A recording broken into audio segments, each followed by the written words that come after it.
Don't forget to click the subscribe button. You don't want any meetings. Also, the financial guys, the CFO, and if you're not the CEO, when they're corresponding, communicating with the banks, you want to be copied. Even though we just copied. And that's normally enough of a deterrent for them not to do something ugly. And some of the guys, some of the real classy guys will feel insulted. And you apologize, I'm sorry to do this, like Jack Welch, I've never went on the board of Jack. Mr. Welch, the world's a different place than our era. It's the only way I can really keep control. And 99 times out of 100, they'll say, fine, I understand. And then they say, well, I would never, I know you, Mr. Welch, you're not going to do that, but and they will understand. They will understand. Yeah. Yeah. Would you recommend using that overdraft, let's say, mechanism at the outset for seller finance, provided you can get it covered the debt? You really want it before you even do the deal, don't you? Yeah. Pretty much. That's fine. Yeah. Yes. Yep. If it's not drawn down. Okay. Now, in the past, why don't we increase your overdraft before we get started? Why don't we, accompany? Because normally, it's one of the last things that the management look at is if their overdraft stroke line of credit is up to date. In other words, they were a $3 million company, now they're a $5 million company, has their line of credit overdraft increased from $300,000 to $500,000. And almost always it hasn't. And then you gently remind them that, well, you can probably increase your overdraft from $300 to $500. Then you scoop it out and you help yourself pay for the lawyers, etc. And on a 100% owner finance deal, where they're not going to get any money, all they're going to do is increase the sales price to you vis-a-vis the increase in overdraft. There's no reason they won't do it. In fact, they'll probably say, I'll pay myself $50,000 or whatever the number is. But not many people, and these aren't tricks. These aren't tips. We have not learned anything that's not Finance 101. There's all kinds of other things that I don't even get into to confuse the issue. The reverse engineering and all this bullshit. You don't have to. It's too confusing. Just this is the simplest way. And I've always been taught, do it the simplest way. Don't get confusing vehicles involved unless you have to. Yeah. What's the best time limit to keep them on? Like a year and a half? Keep whom on? The seller. It depends. A bedpan business, you don't have to be Einstein to run. You may have to keep on 4 or 5 years. No, so the kids, there's only so much to bedpan deal. They're just, but but what you do want them for is so there's a continuity of people because they will have relationships, with hospitals, doctors, other agencies. They send people to them and they send them to the person they know. And so you want that person, that name, to be still associated with the business for 6 months. We've had guys, if you remember, Gerard said that the seller, and now works for him, in 3 of the first 4 or 5 acquisitions. And some of the people just don't want to be an owner anymore because it's a pain in the ass. It's, the stress, etc. And you're taking all the stress away from them. And they still, in his particular case, because it's veterinarian, they like the animals. And Sally would be a perfect candidate to buy, a veterinarian hospital because she loves animals. And she'd work there for free. Just because, she likes the animals. So at least, 3 months, 6 months. Now, some businesses you're going to buy, if you're not in the low end of bedpans, there's some tough shit to understand and remember. Substance abuse isn't as easy as it sounds. Managing fucking heroin addicts and drunks like yourself. And 99% of all substance abuse are owned by recovering addicts, alcoholics. And that's their safe house. So that's great. Okay. And they don't want to leave. If they said, where are they going to go? So, we've got a dealer in New Jersey. I don't know if he's still there, but, 2-3 years, the owner stayed because he wanted to stay sober. And and the old adage, and I'm not making fun of it because the 12-step programs work, a day at a time. You get drunk a day at a time, right? So it's a similar program. It's just the other end of the continuum.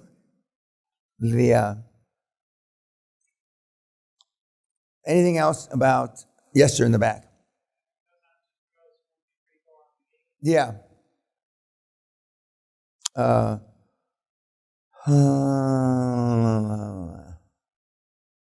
Everybody got their kilt and shite?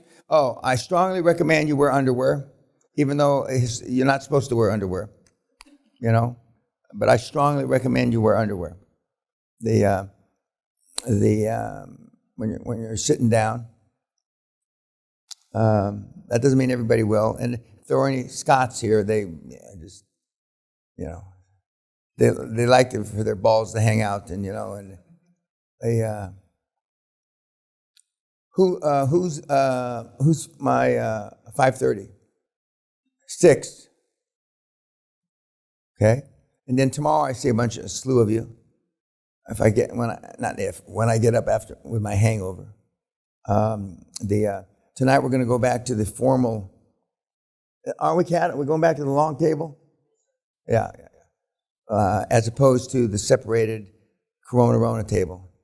And we're going to have entertainment via a drunken Scott Piper. In the tradition, the Scots are much different than the Irish in that regard. They like to go on the piss. Do they call it that in Ireland, on the piss? 100%. Okay. Since the beginning of time, have Irish people always been drunks? Since the beginning of time? Since the leprechauns, Huh? Australians are worse, okay. But you didn't answer my question. Yeah. Instead of saying the leprechauns, but I mean when we were looking at Irish castles, the second one we got gazumped on outside Dublin, it was on 20 or 30 acres, and it had white deer, and it was just. I thought I bought it, silverware, paintings, the whole 9 yards, and the butler that answered the door was like from a 1940 movie, and had trouble understanding them. But I understood the part when I got fucked because I got gazumped. That's pretty easy to understand. Okay, pendeja. That's what you do to the lawyers and the bankers, and not to me. Okay. Anything else? No. Burqa? Now, and when the girls are successful, you can just remember you heard it here first. And even though they look legitimate, well, I told you how that the girls can be successful. Of course, these three won't, but I'm sure. Well, we got no more questions. Your gigs are in your rooms, I believe. Is that right? Did I forget to say anything? If I did, it's tough shit. Oh, remember, Tough-Minded Management, Tough-Minded Leadership by Joe Batten.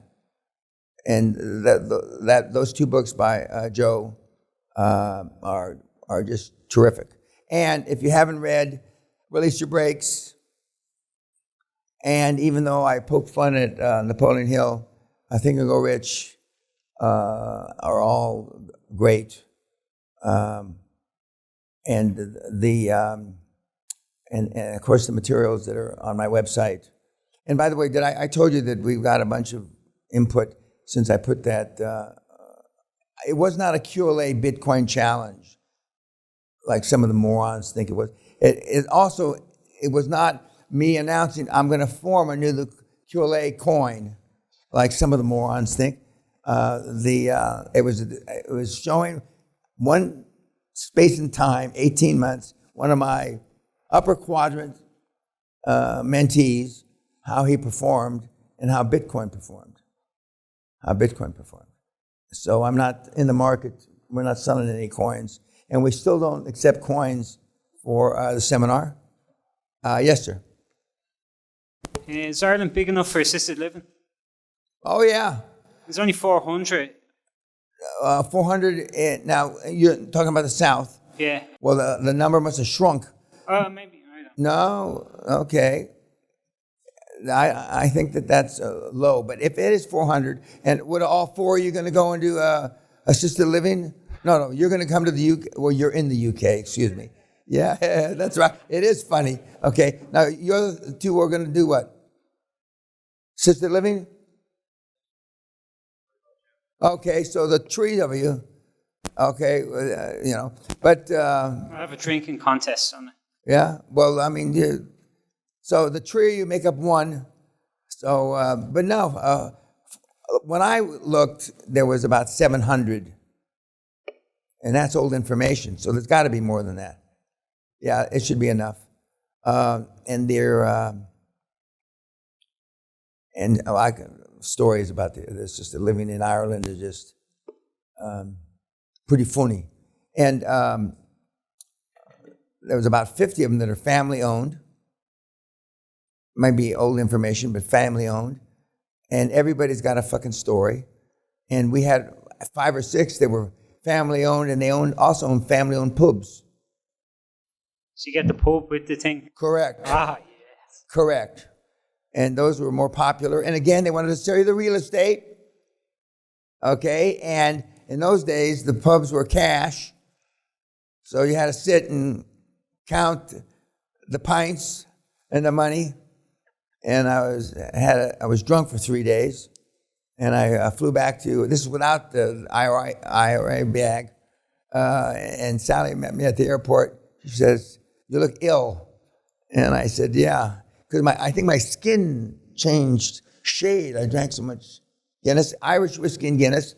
My skin turned dark, like I had a tan. And I had the shits like, God almighty. I can still, my ass puckers when I think about it. Okay, yes, in the back. I wanted to ask you regarding roll-ups. When you're considering down the road, you're gonna package up a deal or your deals. Do the buyers, usually would be like a private equity, do they want your industry to be more specific?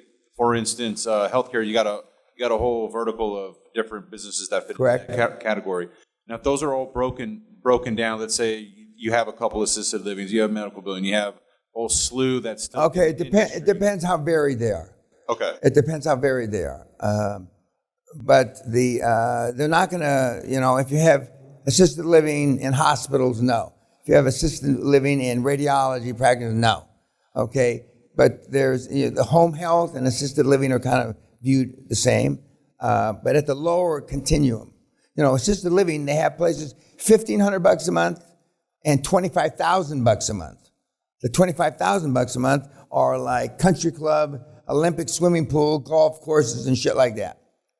That's not what you're buying, because cash flow will not cover debt service, because they're not selling those without the buildings. Okay, although we've had people gravitate up that after 3 or 4 years of buying them, and then they use the equity and leverage to get one of those big places. we're talking about, roughly speaking, $1,000 a month to $3,000 a month for a person. And you really don't get, for $1,000, I mean, you don't get much. You don't get much. And then the home health is where the people they send to the assisted living are employed by a company, and they send the doctors, they send the nurses, they send even the bedpan people. And there's nothing that ever is associated with the building in that juncture. Those two are pretty much sewn at the hip. But the other more sophisticated, like Jason's doing, etc., aren't. And the multiples are different.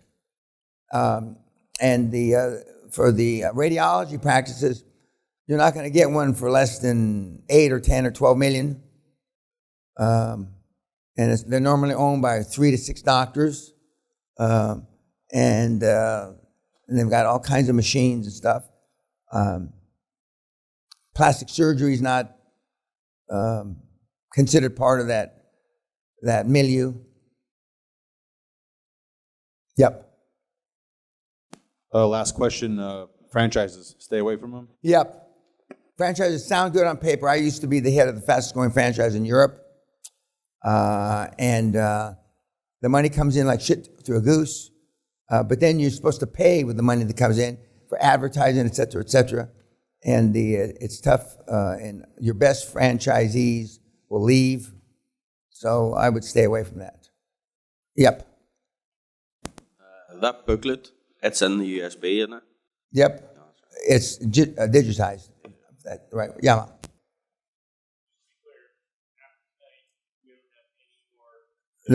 No. I hope you burn in hell. Now, when you do your first deal, you can or cannot contact Kim just to tell her what it is about. It's up to you. One thing that I will highly recommend, this was not a networking event. When I had the mentor program, if I found out that you were interfacing with one another, I threw you out. Because no good deeds are going to pass between you. All you're going to do is complain. I knew it was a motherfucker. He underestimated, or he didn't tell us the truth how fucking hard it is. And you're going to pass negative vibes. And just as Thomas said about no negative energy, stay out of my house. As soon as you make 500 calls and they all hang up on you, you're going to talk to one of the other guys. And the Chinese water, when the Chinese used to put you down during the Vietnam War and the Korean War, etc., and they drop water, drop at a time. It's not the 500th drop of water that makes you crazy. It's the 5,000th drop that makes you crazy. And you will lower your defenses. You will lower the bar, and nothing good comes from it. So you mix at your own peril. And if I find out about it, because we've had people in the past that, Teal or one of you will call and put a Facebook page. There's a bunch of Facebook pages, I'm told, about me. And one of the reasons I got banned is for the unkind things that I said on Facebook. And it doesn't work out. It just doesn't. But misery loves company. Misery loves company. And I'm just telling you, the Hermans shouldn't get together, and the Murphs shouldn't get together, and because nothing's good is going to come of it. When you walk off the estate and you don't talk to each other, that's the best. That's the best. And if you go to jail, don't tell me. I'm not interested. Yeah. Getting the chairman, and you're saying just do 1 or 2 at a time because they be talking to each other. Does that hold you up at the start for a few weeks? Makes it slow, does it? May hold you up doing one deal at a time? No. Just to get your board started. Of course. I mean, you can put a board together on LinkedIn now in a few days. Okay. Well, what? You're not seeing them in person. You're not operating shoe leather. You're not having to get on a fucking plane. I mean, there's nothing to hold you back. So they can answer you in a day. Pardon? A chairman can answer your proposition the next day. Well, I mean, they're either interested or they're not interested. Most of these chairmen are decision makers, unlike you. They either like the cut of your jaw or they don't. They like the deal. 50% of them are going to tell you, you know, I thought about a roll-up when I first retired from such and such. But, even a bum chairman has got some form of income, and so they decide not to do it. You've already heard it doesn't take any Einstein to do this. You've heard every single person that you talk to say it's simple, but it's doing it. There's a lot of things that are simple. If you didn't have to wipe your ass, you wouldn't. You wouldn't. That's the ugliest part of your day. Yet you'd get yourself dirty, fucking, won't you? Well, if you're not getting dirty, fucking, you ain't doing something right. So, I mean, but it's pulling the trigger. And, you know, even though Thomas does all that to himself based on the results.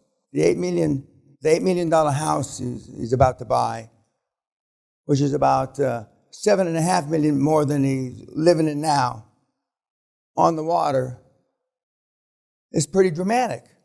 He's 35 years old. Okay, if there's nothing else, kids, we'll see you tonight.